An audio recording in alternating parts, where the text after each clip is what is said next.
The book Poor Economics talks about people living under the cost of 99 cents a day, excluding housing. However, people today are much better than them, still share some of the poverty thinking. Check out if you have any of them. I grew up very poor in China as a child, so I totally understand those. However, I have to let you know that it's possible to change. The fourth is that the real poor have to scrutinize every choice they make, like sending which child to school if they can only afford one or two. Shall they go to see a doctor right away or wait for themselves to get better so they can save some money when they get sick? People don't realize that decision making is very energy draining and can cause a lot of stress. Today, we don't have to do that like the real poor. However, we still do that in a poverty thinking way. Like, if the gas price is very high today, shall I fill up the full tank or just buy $20 gas and come back?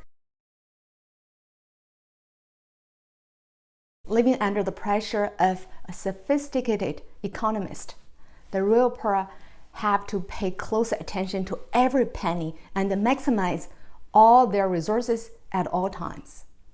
We express the same way of thinking in different forms. For example, we wait for the discount seasons, we chase sales, and we go to free events at the cost of our time. Our precious time. We sign up for all kinds of membership card and to accumulate points. So that's work because we have to sign up, we have to follow up, we have to redeem those points. Nothing is wrong with the above. Just we don't realize that we're not living in a dire situation like the real poor. We're paying a price we don't have to. We could have enjoyed our life in a better way or do some self-care. The real poor have very limited access to valued information like books. We access to limited information by unconscious choice. Like you may argue everybody has a cell phone now, but when we scroll our cell phone, what we read most are entertainment and news. Because they're the easiest things to do, they take the least energy. However, to access to real valued information like books, coaching, training, that takes time, real energy, and efforts. The real poor have to do everything, all the chores by themselves because they have no other choices. We're different. We could delegate all kinds of things to people, like cleaning the house, fixing the toilet. However, most people don't realize we have this luxury. We would do all those things by ourselves because we don't trust other people or it costs money. This way of poverty thinking takes another choice from us. That is that we could have used our energy or our time for something more valuable for us. Learning things and realizing our potentials. The fifth is for the poor, any small mistakes loom large in their lives and any small hurdle could devastate their lives. So they criticize themselves harshly and super sensitive to any criticism and rejection. We accuse, condemn, or criticize ourselves merciless too, but for a different reason.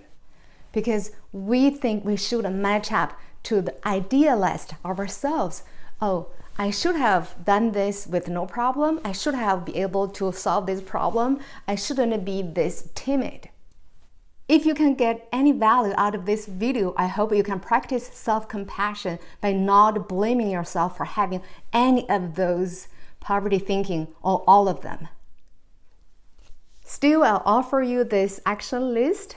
You can do this right after watching this video. Don't watch the next one right away because normally after watching motivational videos, that will evoke an impulse. So use that energy to practice some self-care for yourself, like stand up and stretch or look afar or do a 2 minutes meditation and made a 2 minutes meditation at the end of this video. If you don't feel like doing any of those, don't feel bad because This is not something you should do. For people who want to learn Mandarin, you can go to my Chinese channel. 2 minutes meditation with me. Find yourself a comfortable position. Relax. Close your eyes. Bring your attention to the touch of the seat. Take a deep breath through your nose. Fill up your lungs and down into your belly. Feel the air when exhale. Continue deep breathing. At the same time, relax your head, your jaw, your neck, your shoulders, your chest, your stomach, your back, especially your lower back, your arms, hands, legs, ankles, and your feet. Let go of all the tension in your body. If your mind wanders away, notice that. Just gently pull it back. Your body is filled with peace and warmth. Keep deep breathing and feel your chest going up and down with your breath. Move your attention to the touch of your seat. Gently open your eyes.